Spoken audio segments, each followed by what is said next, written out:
Hello to all the residents of Riviera Beach and everyone watching across the world. My name is Councilman Douglas Lawson. I'm the councilman for the city of Riviera Beach. I have the honor of interviewing pillars of our community, trailblazers, individuals that have led the way for our community, have led foundational paths for us to just kind of follow through. They're breaking these walls down and we're running through them, and we are honored to have Ms. Deborah Hall McCullough here with us to talk about some of the history of Riviera Beach, to tell us about her experiences in Riviera Beach. And you guys are in for a treat. I don't know if you really understand, but this beautiful, amazing woman has been a leader in this community, not only serving and working for the city, but also being a best-selling author. And we're gonna get into that soon enough. But Ms. Hall. Yes. And I'm sorry, Ms. Hall, Ms. McCullough, Ms. Deborah, how would you like me to address you, ma'am? Hall is fine. That's my work name. That's So your work name. that's what most people know me by. Listen, and everybody knows Ms. Hall. So listen, we just did an event just yesterday, and Ms. Hall is out there working with our seniors. So she leads this community, and you guys are in for a treat today. So Ms. Hall, for everybody that's watching, can you please tell us about Ms. Hall and what Riviera Beach means to you? Yes, born and raised in the great city of Riviera Beach. I moved away to go to college. After I graduated, I came back. I began working for the city of Riviera Beach in 1998, and I have been there ever since in various departments. I love community service, and I love the people that make this city great, which led me to write the book Riviera Beach Moments. How long have you been working with the city? Since about 21 or 22 years now. 22 years. Yes. Wow. Anybody that can commit that kind of time and effort and energy to one thing is dedicated. Yes. So thank you for Definitely. your service. Thank you. It's not just a job, it's a commitment to the people. Yes, So, it is. Thank you so much. You are now a best-selling author. Yes, Tell us amazing. about that. That is like, did you ever think that when you set out to write this, that you'd be a best-selling author? I never thought that that would happen, and thanks to all of our residents and all of my supporters who actually purchased the book to make it a #1 seller. Greatly appreciate it, but it was never a goal of mine. I just wanted to put together the information to provide to the community, and more importantly, to give the information to the youth in our city to let them know that they come from greatness. Yes, they come from greatness. That's powerful, because that's what we have to do. We have to provide succession planning and training for our youth, and that's what you're doing. Yes. I'm actually honored because I have moments 1 and moments 2. Yes. But I haven't got number 3 3 is yet. coming. It's coming. It's Okay. coming. I'm just It's making out. sure. It's out right now. 'Cause I So- always tell Ms. Hall, as soon as it drops, I want to be the first one with the signature on it. So it's out right now. It's available on Amazon, and there is a backlog because of the orders. My book is on hold in Cicely Tyson. Okay, so All right, again. listen, hold on. Go ahead and say that again now. Did y'all hear what she just said? And that's why we have this powerhouse here. She said that her book is on hold, and who else? Cicely Tyson's So when you have a book biography. that's on hold and delayed through Amazon, that means it's selling like hotcakes. So please, residents, make sure you support it. We're going to talk more at the end on how to get that book, but make sure you support this. Riviera Beach Moments, Volume 1, 2, and 3. So can you tell us about some of the historic figures in all of your books? I know you have hundreds in each one, but just pick a few out of them and tell us about them and why you chose to write about them. What I did was, when I began writing the book, I started from the beginning with Riviera Beach history, which back then Riviera Beach was called Oak Lawn. And so from there, I selected the people who made the decisions that make the city what it is today. Our community leaders, our elected officials in whatever capacity they served, those are the people that are in volumes 1, 2, and 3. And I did a lot of research through the Palm Beach County Historical Society, also through newspaper clippings from Fort Pierce to Miami, and I was able to put together a narrative of the city from the beginning up until present day.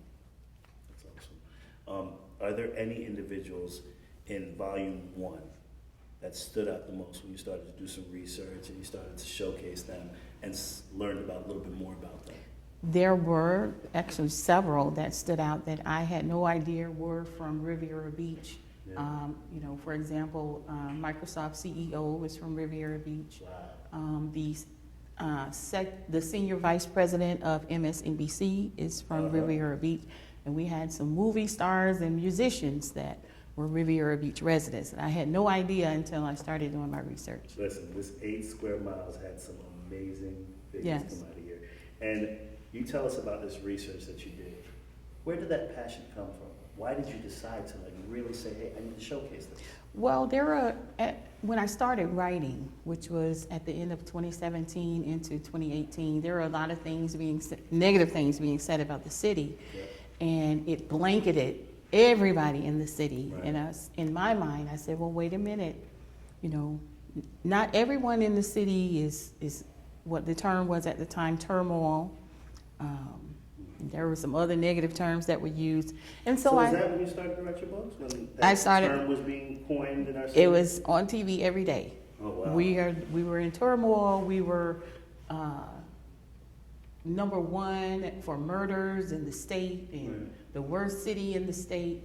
And I thought to myself, I have to counter that with positive. I believe Martin Luther King said, "Only light can drive out darkness." So that was my light, to start talking about Riviera Beach from the beginning and the people that made the decisions to make this place great. And there are so many people that I encountered. And then also, not only through research, but I actually started by doing Facebook posts about people in Riviera Beach. And it got such positive feedback. And a lot of the residents started sending me names and suggestions of who I should write about in the book. I had no idea I was going to write a book at that time, but they started sending me names. This person did this person was a business owner, this person was a school teacher, and these are the people who helped develop the city into what it is today. That's phenomenal. That's just an amazing story.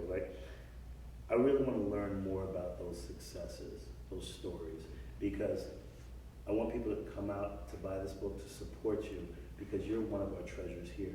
Because not only are you supporting the community, working for the community, but you're also telling the history of the city. I will say that in my research, there were 2 books previously written about Riviera Beach. Right. One was published in 1976, and one was published in 1991. Right. And so I noticed that in those publications, there were a lot of people that were left out of the history. And so what I did was I read those 2 books, and then I went in and started researching and filled in the information that was missing. So for whatever was written in 1976, I went back and I said, well, who were the council people in 1976? Who was the police chief in 1976?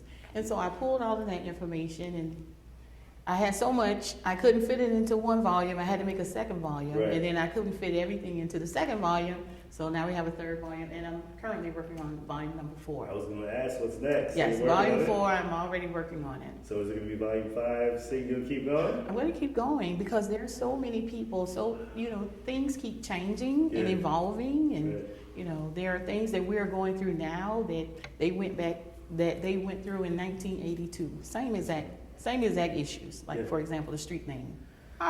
They did that back in the 40s. So tell us a little bit about that. Tell us a little bit about, we'll talk about the previous policy, what they went back in the 90s, because we're not going to talk about what's going on right now. Well, before the 90s, initially, when Riviera Beach was incorporated, the streets were named after property owners, their children, or, so the streets had actual biological names. So what the council at that time, which was in the 1940s, they said, hey, we're going to change that. So what they did was change from the named streets into numerical and alpha. So the streets that run east and west are numerical, and the streets that run north and south are alpha. Wow. Right? They have the alphabets from A to U, I believe. So now, guys, that's a history lesson. If you live on 21st Street, 22nd Court, that's because of how they set it up years ago. Right. And the only 2 streets that didn't receive the name change were Blue Heron Boulevard and Broadway Avenue. They remained the same. So they run north and south and east and west, but they chose to keep those the same. That's amazing. Awesome. Thank you. So now I'm just going to ask you a little funny question. If you could spend the day with one person that you wrote these books, all 3 volumes, and now that's one person. I know that's difficult because you have, is it 50 or 100 people in each book? Over. Jesus. So you're talking about over 300 people. I would say. Pick one. I would pick Louise Bowie, civil rights activist. Matter of fact, there's a bridge in the city on Broadway that's named in her honor. Yes, that connects West Palm to Riviera Beach. First, being an African American woman and being a woman, period, during that time, with the things that she was able to accomplish. I would love to sit down and speak to her and find out what her experiences were like. Yeah. You know, what her nose was like, her nose that she turned into a yes along her journey. I would really love to just give me an hour with her. Into a yes. Yes. An hour, I want a whole day. Yeah. Because I sat with Mr. Dan Calloway recently. Oh, yes. And the wealth of knowledge Yes. that he had, and I couldn't get it done within a small segment. Yes. It's the reason I'm assuming that you're writing 3 volumes, 4 Yes. coming, and Yes. then possibly to keep going, because we can't fit everything just in one small catalog. Right. And one powerful thing he did share with me was that this is not our information to hold on to and to keep. We have to share it. Right. We have to create that succession planning, the training, so leaders behind us can continue to follow that path. Right. We're breaking the walls down with this, so I'm excited for that. Well, Thank we're doing you. this series, Pillars of the Community, Mhm. Trailblazers, Yes. because it's Black History Month. Yes. What does Black History Month mean to you? Black history is important to me because it is American history in the United States, often excluded. Black History Month gives us the opportunity to inform the world about the accomplishments that Black people have made in this country. And like I said, if it's historical and Black people did it, it's still part of American history. And it is important to let people know that we deserve to be included in the records. That's it. And because we're not, we have Black history to showcase what Black people, what contributions Black people have made to this country. When we started with just Black History Week and then we went to Black History Month, I always looked at it as a step in the right direction and an appreciation for acknowledging. But I never understood why it's just not considered American history. Why do we have to just celebrate Black History Month for 28 days in February, 29 is on a leap year? That's a great question, and most people think that it's still segregated pretty much. But when I went to Florida A&M, my history teacher, the first thing he said was, he asked us, "Where's your Constitution?" And he said, "Black history is indeed American history." And I was like, "No, it's not." He said, "Yes, it is." Watch. Yes, and I learned that in college, that Black history is indeed American history. So you did mention now that you went to the great Florida A&M University. Yes, I did. HBCU, historically Black college, university. Tell us a little bit about that experience. Tell us a little about your college years and what your experiences were going to FAMU. It was a wonderful experience for me, being on a predominantly Black campus. I learned a lot. My professors were mentors. I had the esteemed opportunity to work with the School of Journalism director. And he gave me the opportunity to learn so much from working in the journalism library, meeting judges and lawyers, different people in the community that I could look up to, and learn more about them and learn about the contributions that they were making to the community at that time. And that's how I really got the desire to start giving back to the community by watching what they were doing in Tallahassee at that time. When I was growing up, I went to Suncoast right here in the city, and I didn't have any advisors or mentors really pushing for HBCUs at the time. I got a full ride to go to the University of Central Florida, and I didn't understand the importance of our historically Black colleges and universities and how deep-rooted it was. Yeah. I know while I was in college, I was always, hitting the road, getting up to Right. Tallahassee to hang out with some of my fraternity members and brothers in that community, and just saw the history, saw the experience, and saw the power that was Right. instilled into them. They just walked different, they talked different, they had their head held high, and it was just such an empowering moment to be in that environment. And that's why I really want us to push encouragement. You can get your education at any university, but Right. historically Black college, why not support those universities Right. that are really And building? actually on campus, while I was there was the African American Museum, where that was one of my favorite places besides the library. I could go in there They had the KKK full uniform. They had the slave shackles and the little baby slave shackles on display. Original artifacts that I can go in there and look at, you know, American history. That's what it American was, history. yes. Have you been to the one in D.C.? I haven't, but that's on my list to go there, yes. And schedule a week to be there, because there's 4 floors and it's Yes. phenomenal. So Yes, that'll be another trip that we all have to take. yes. I think it's phenomenal. You've talked about giving back, and you talked about some of the leaders from your university kind of telling you about giving back and laying the foundation. Why is it important for you to give back to the community? It's important to give back because we have to reach our youth in the community to, first of all, let them know that they are loved, to show them the way, and invest in their lives so that when they're growing up, they'll be able to give back to those behind them. They'll have an appreciation for their city, for their home, and provide opportunities for them. Good. I don't want to go into specifics per se, but you've talked about experiencing racism on a public beach. Can you tell us a little bit about how that made you feel? Wow, it made me feel terrible because I knew exactly the reason why my husband and I were being treated the way that we were treated. It caused some sleepless nights with why, and then how could I fix it so that it doesn't happen to someone else. So yeah, it was quite an experience. It happened not once but twice, and then we were able to go public with it. You know, the first time it was like, okay, is this really happening to us? But then when the second time came, we were like, we definitely know why this is happening to us. Yeah. Now, we have so many people that are watching. We have so many people that are going to be watching from around the nation. We have electeds that are watching. We have leaders that can be impactful and make change.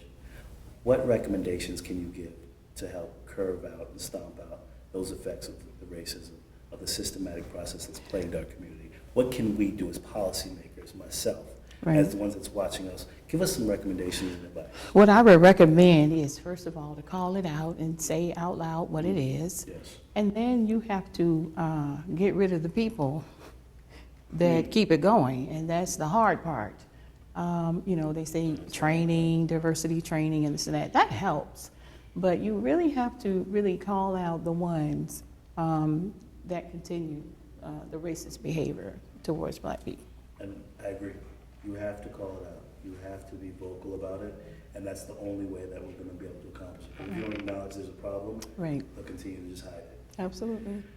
So, as a native from this beautiful city, what would your hopes, wishes, and prayers be for the city over the next 5, 10, and 20 years? Over the next 5, 10, and 20 years, I hope to see the city of Riviera Beach evolve into being on the forefront of job creation.